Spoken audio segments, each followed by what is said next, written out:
Regret. Defined by definition as feeling sad or disappointed by something that someone has done or failed to do. Bob's story is full of regret. Regret for not helping his father, a warrior who died on the battlefield fighting for his nation. Regret for being a stepchild to a family he didn't even know. Or regret for only becoming a squire at such a late age, not picking up the sword to fight back against his father's attackers.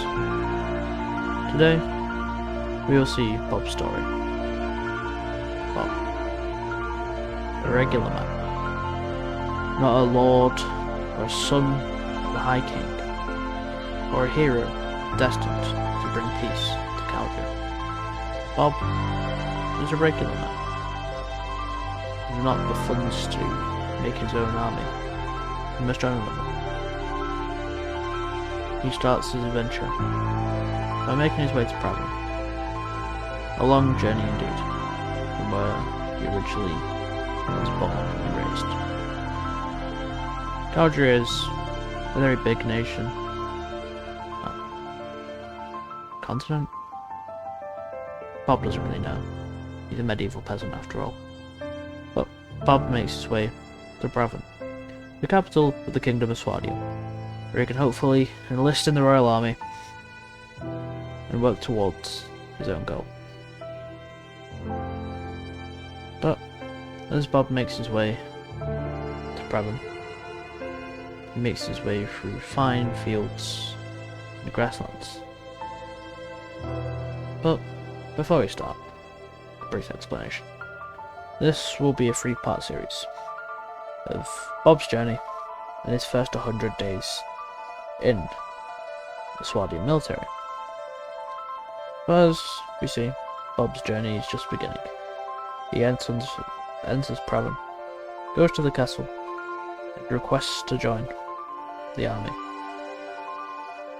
With his past background of being the son of a fighter, especially one who was in the Swadian military not too long ago, only a couple years back, he's easily accepted on as a recruit, as well as Swadia needing troops for their recent war, but Bob is unaware of this at the time. He also feels he must prove himself first, so he enlists and writes his name down in the recent talk, fighting and inevitably coming out on top. Here you can see Bob showing off his skills with polearm batteries.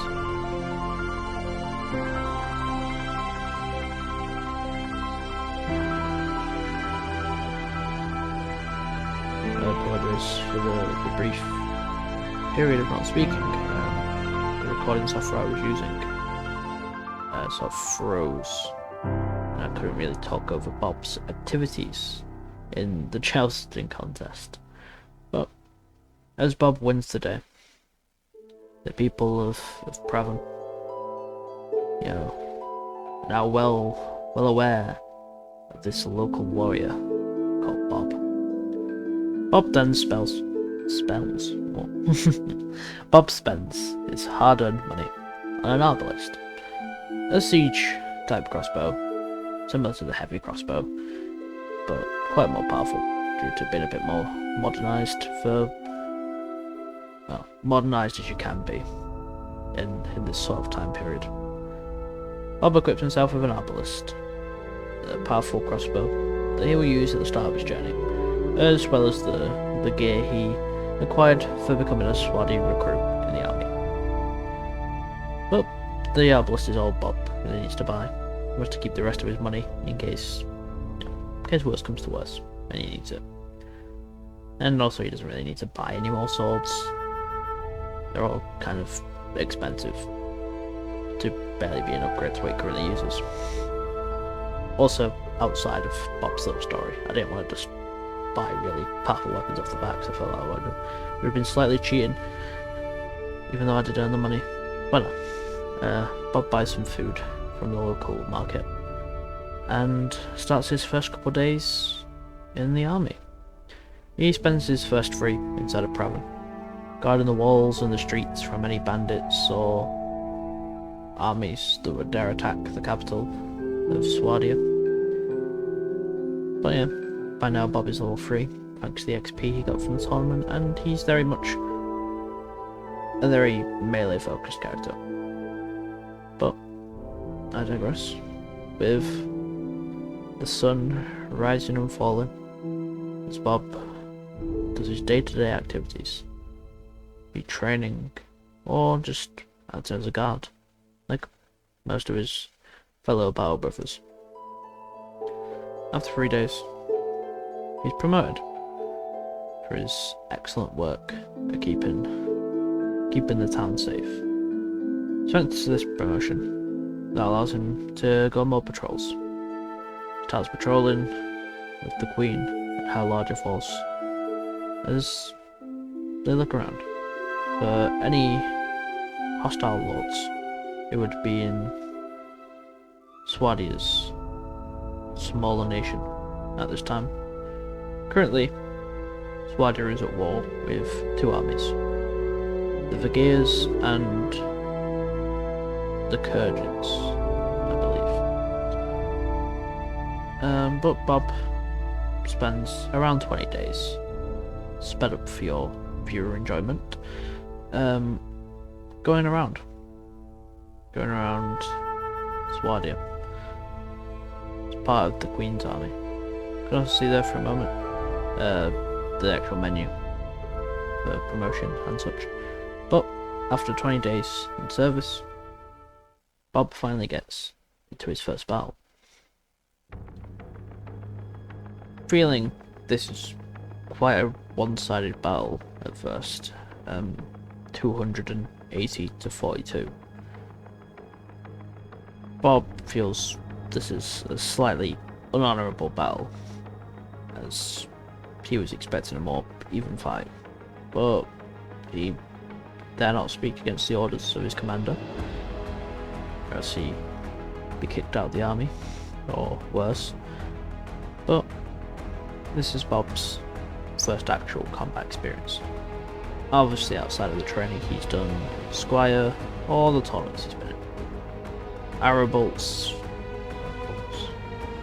Arrows and bolts fly past Bob's head. The noise of string, twine, snap from the bows and crossbows of the enemy forces.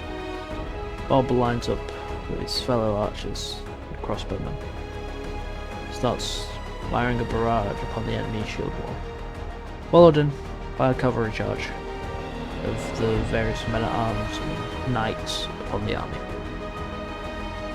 Bob decides to get into the mix, rushing in with his sword and shield, firing a couple shots from the arbalest, and with a single strike down a man's spine, he commits his first kill, and another.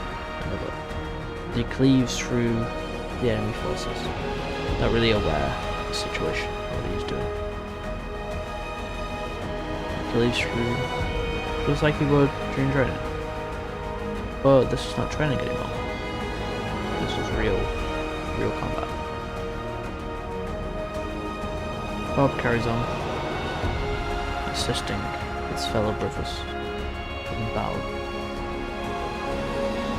until soon the last enemy fall into the might of the extremely large Swadian army, with the Queen and the Count's armies fighting together as one, under one banner.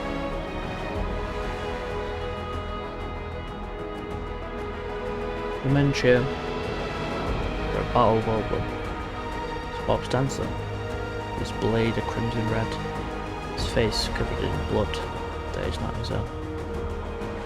But Bob collects some scavenged gear and carries on marching, not really noticing that during the time marching, he put on enemy armour. Obviously, still carries his Swadian shield. But was it out of honour or disrespect that Bob put on the armour? He didn't really know. Until he runs into another battle against a legion of an even smaller number. 18 soldiers versus 350. Bob stands at a tree line just a bit away from his own army, taking just shots at the enemy shield wall, maybe trying to injure someone, or maybe with this angle trying to force people to run away. Bob's not quite sure, but he starts to think, is what he's doing is truly correct? I mean, he doesn't regret killing. He's the enemies of his nation after all. He must do as he is commanded. But Bob wonders if this is the right course of action. Or, as always to say, but Bob must carry on fighting anyway. Like the previous time, Bob just spends his time patrolling, following the lead of his commanders, and gets promoted once more to a footman, still wearing the armour of his enemies, again either out of respect or disrespect, based on how you want to look at it. But Bob spends the rest of his first month in the army just patrolling about. Not really any lords that Bob would need to fight.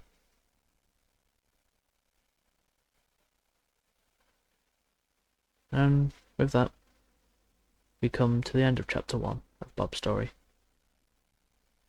I hope you did enjoy this.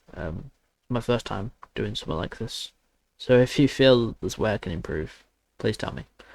I hope to see you again, chapter 2 of Bob's story. But, while we're waiting for things to wrap up, obviously this is my first time actually doing something like this, trying to be more narrative, and let me know if my commentary helped. But obviously, if it doesn't help, maybe we'll find a new way to do Bob's story, or maybe we'll stop after the 3-part series. I don't know. I should hopefully have another video coming sooner or later. People who know me personally will know my upload schedule. But yeah, should hopefully be covering the mod more in depth and less of a narrative, more just mod review sort of thing. But yeah, that's the end of Bob's first month. The end of chapter 1. Regret.